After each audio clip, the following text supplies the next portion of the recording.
Hey everyone, this is Gracia. We wanted to let you all know that this week we plan a fun and lighthearted interview with actress Diane Guerrero before we receive news of the horrific mass shooting in Orlando this past weekend that took at least 49 innocent lives and injured many more.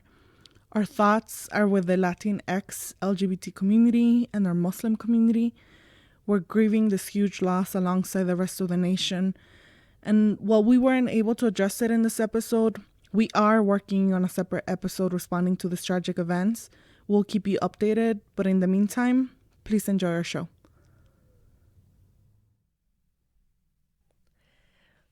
What up, Chismoso Squad? How are you? Damn, we're a squad now. All right. Yeah, Chismes Squad. Ooh, Chismes Squad. I really like that. CS, Chismes Squad. We have an amazing show for you today, everyone, in the Chismes Squad.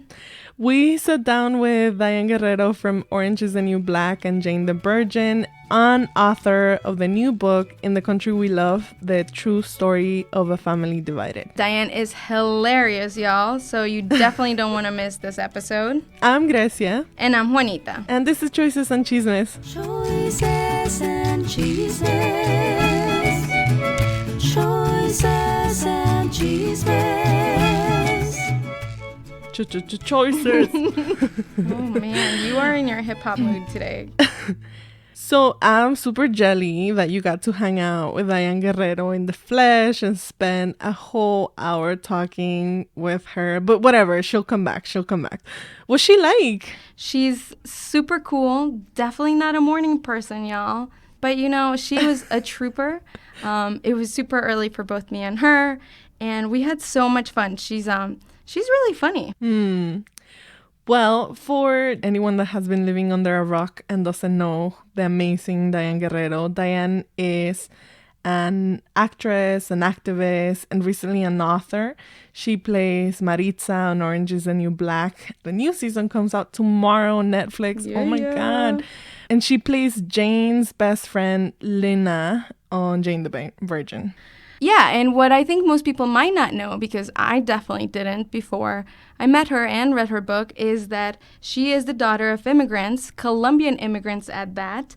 And so I am very excited about having met her, and I am sure the whole Colombian squad out there in the United States and in Colombia is really happy to have her, because she is a baller. Woo-hoo. Right, and in her new book, In the Country We Love, The True Story of a Family Divided, she talks about, among other things, right, what it was like to have her family separated by deportation and both the short-term and long-term effects that separation had on her life. And what's really great about her is that she's also a super chismosa, and she's totally down to gossip about her life, Orange is the New Black, to share embarrassing stories and play some goofy games with us. She really is a true chismosa at heart. Part of the Chisme Squad. Yeah. Colombian Chisme Squad, CCS, yeah. Okay, well, I think we have kept our audience waiting long enough. Let's do this thing. All right. Without further ado, me and Diane Guerrero being chismosas. Hey, Diane. Welcome to Choices and Chismes. Thank you so much for being here. Thank you so much. I love the name, Choices and Chismes. That's pretty cool. Yeah, we're glad to have you become a chismosa with us. We thought we'd start off with a game. Are you up for a game? Sure. I'm Okay. up for a game, yeah. Cool. So our production team did a little research about you. We stalked you a little and read the book as well. And I hear you're not much of a hugger, you know? Yeah. No. Which I think, so I'm also Colombian. Uh-huh. And I grew up in Colombia. And so I was shocked that you're not a hugger and like a cheek kisser. I'm a cheek kisser. Okay. I can, if you give me your cheek, I'll, but I'm not, I don't initiate the hugs, Right, I because I never know what to do. I feel you. So the name of the game is Hug or Handshake. Okay. Well, Yeah. So I'm going to give you a few scenarios. Sure. And then you can say, should it be a hug or should it be a handshake? Okay. Okay. I guess more than a game, it's a test. Okay. Let's see how you do. Well, all right. All right. Number 1, Maritza from Orange is the New Black meets Lena from Jane the Virgin for the very first time. Hug or handshake? Hug. Hug? Okay, cool. Yeah, they both have a little... Yeah, they hug. They hug. Yeah. They'll understand each other. Okay. Yeah. Because it could be a war, right? It could totally... It could go the wrong way, you know, but I'm pretty sure that I feel like Lena will know how to read the situation. So I think they'll hug. Okay. Number 2. Your 10-year-old self, who just finished her first communion, meets Pope Francis. Hug or handshake? Hug. I would run up to the Pope and just like hug him and like, you know, thank Jesus. I'm sure he'd be excited to meet you. I wonder if he watches the shows. Right? Well, he seems like a pretty liberal guy. Right? Like Jane the Virgin's right up his alley. Okay, number 3. This is turning into a lot of hugging, you guys. I know. Yeah. It's your Colombian impulse, you know? I suppose, yeah. Okay, number 3. Your current self meets Frida Kahlo. Hug or handshake? Oh my God. Okay, well, first of all, hug, obviously, because this is Too many hugs. too many hugs. You can't just shake Frida's hand. She looks a little serious, you She's know? serious, but I feel like, I don't know, I feel like I would totally fangirl and just, I would try to just be like, is it okay if I can hug you? I would hug and she'd probably reject it and be like, we're just going to handshake for now. Oh, gosh. And then maybe later on, if we connect on a deeper level, which we absolutely would, then we would hug. Yeah. All right. Last one. Okay. You, the current you, meet the inventors of cotton candy, William Morrison and John Morton. Yeah. What would you do? Handshake. I'd extend the hand, we'd clasp, Yeah. and then I put my hand over him and put some respect on it. Right. You know what I'm saying? You'd be like, true genius. Boom. Appreciate Thank you so much. Yeah. Cotton candy's dope. Yeah. Eat Right? it all the time. Have it on my book cover. Boom. Exactly. Yeah. So that leads us to my next question, which is, what's with the cotton candy? The whole cover, both sides, has the photos of you, young and older, with the cotton candy. Yeah, I mean, first of all, I wanted the picture in the back to be the cover in the front. And I just respond so much to that picture. First, it was probably one of the happiest days of my life. I just remember being with my dad at the carnival. And a lot of my memories are like that, just like they end, you know, in a great day with me doing something just fabulous, you know, with cotton candy or the beach or something that, you know, that I really love to do. I'm such a kid. I love doing things like that. So I don't know. I wanted it to represent, you know, my happiness and I guess all of my hopes and my dreams and my childhood and everything pure about my life and every beautiful moment. You know, even though it's in the country we love, my family divided, and even though it's a hard topic and it's something that it's a sensitive issue for me and my family, of course, and for millions of others, but I also wanted to show, you know, the beauty in my life and you know, and to show that there was a point where I was innocent and you know, and things sort of happened to break my family apart, but I still held on to that and therefore I'm not an angry person, and that's why I'm doing what I'm doing now, because I hold on to that beauty, and you know, and my life isn't a tragedy and I'm not a victim, you know, and I sort of kind of wanted to show that with the cover. Yeah, that makes so much sense. I think you mentioned it in the introduction as well, which is like, this is a story of hope, right? And I think you being a cool star now, being all up in the Netflix and on TV, a lot of young people are probably, you know, thinking like, wow, what a big leap. So one of my questions was more like, how did you get here? How did you end up in stardom? Right. Well, I mean, let's be clear about what stardom is, all right? I still take the train, girl. Really? So, yeah, I'm still like, you know, for all intents and purposes, I am still a struggling artist. Really? Yeah, you know, I think of you as a star. That's just like that's Maritza. nice, and thank you. And deep down inside, I feel like a star too. Yeah. But I feel, you know, I'm still I'm still hustling. I'm still out there, like, trying to prove myself and putting myself in very challenging positions. You know, this work is really hard and it doesn't stop. I'm very grateful for all the opportunities that I've had. So with Orange is the New Black and with Jade and the Virgin, and, you know, any work that I've had after that has been great, and it's been a really great ride, and I'm taking everything in. But going to your question, how did I get there? Well, I always wanted to be a performer. You know, I really like saw myself on stage, and I just wanted to tell stories, you know, because that was, I felt like what I could do best. So it sort of started that way, and, you know, I tried different mediums. I studied political science, and I tried different avenues, but I think that my passion always, it came back to that, to telling stories. And so that's kind of how, and I just kept at it, and here I am.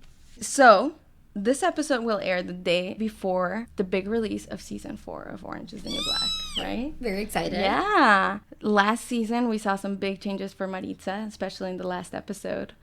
Should we be worried about her?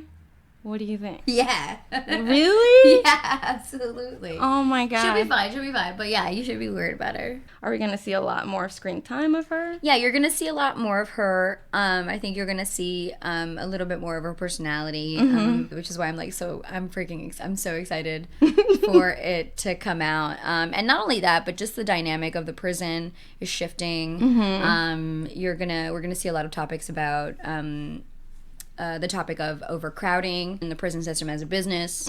And so I think that it's going to be very informative, and it's going to be very telling of our times and some of the stuff happening socially. So I think that'll be really exciting. There's an episode where she tries to run I know. for the, like, I don't know, what is that? Like, Healy's, like, group of leaders. Yeah. Can you tell us what your slogan was? People come up to me and say this all the time, which is so hilarious.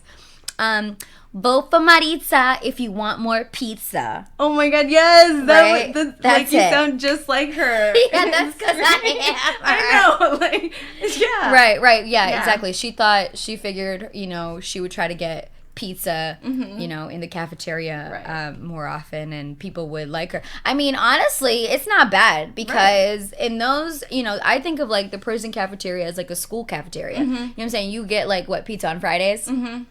Imagine if you had that, you know, more than every day, you know what I mean? Yeah, right? One, somebody get out there and run on a platform to fix the public school cafeteria. Yeah. And then 2, hey, Orange is the New Black writers, we want to see Maritza and Flaca spin-off. Right? Where Maritza runs for office, maybe after she gets out of jail or something. Right. That could be cool. Right? We start up, like, this new, like, the center for women who, like, come out of prison, Yeah. right?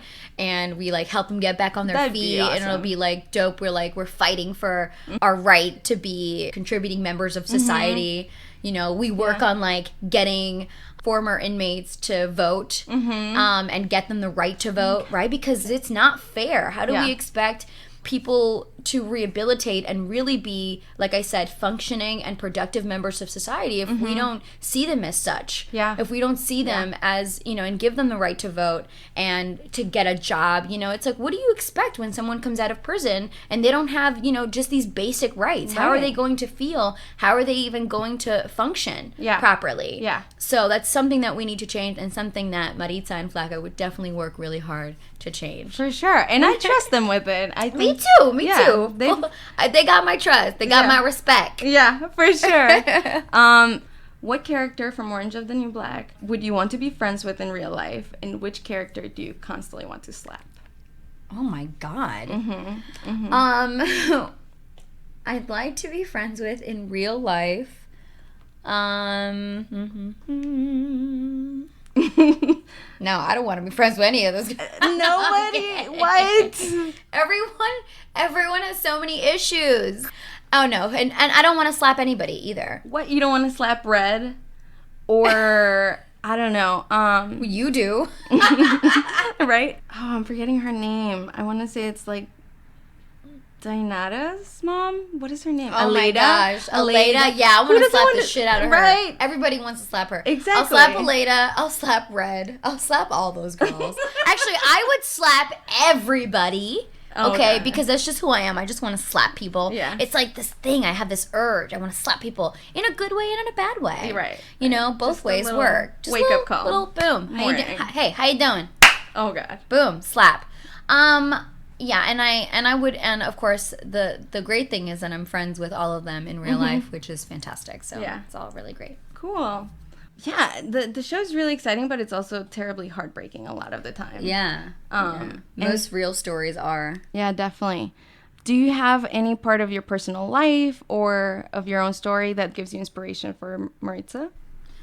Yeah, of course. A lot of my experience, I can draw from a lot of my pain and just growing up confused and missing my family and being separated from my family. You know, I think that I can connect with Maritza's character or anybody in An Orange Is the New Black because they have to go through that. You know, being separated from their families, being sort of outcast, feeling alone. And wearing that jumpsuit.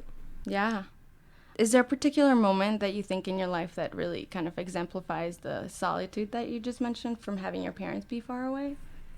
I mean, you know, I think I felt it when I was a teenager, obviously, but there was just so much on my mind, like so much, you know, teenage angst and hormones and things, and like things were coming at me like crazy, you know, like rockets. And even though, you know, I had just been separated from my family and I was feeling a lot, but I had a lot of people around me. I think that the most when I felt alone was like, you know, when I got to college, and that was like when I, you know, in reality when I really started living on my own, because even beforehand I was with people and I was with people who were familiar, but now I was like entering a new world, and so now you have to know how to compose yourself, how to be in an environment that is unknown to you, and so there were moments for sure there that and even after college where I felt so alone. I can only imagine, right? Especially when you're a teenager in college, so much stuff happening, and there's the added like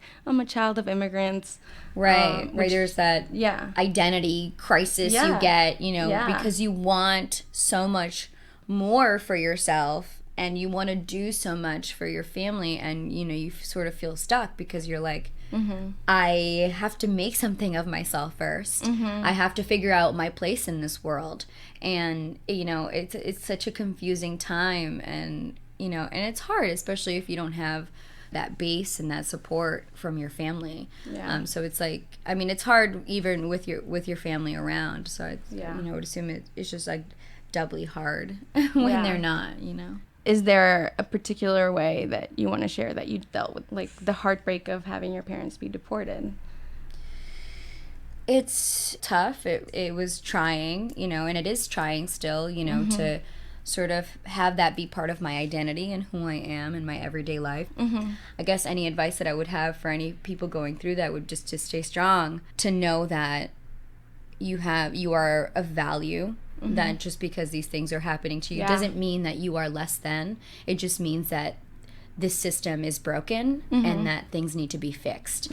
And, you know, and I just hope that it serves as a motivator for people to really stand up and, you know, take this opportunity to be part of a movement and to be active and to know that you have a responsibility in your country to participate, right? So whether it be by voting, whether it be by writing an article, whether it be by using social media as your platform and say, I saw this and I'm not cool with this, and what can we do? How can we get together? What are the programs that are out there to help people like this? How can I help? Right? And I don't pretend to know all the answers, but I'm getting pumped about this. You know what I mean? Yeah, no, I love it. So for our audience out there, definitely get out there and read this awesome book, In the Country You Love by Diane. And before we finish, I definitely want to know, do you remember the first time you voted?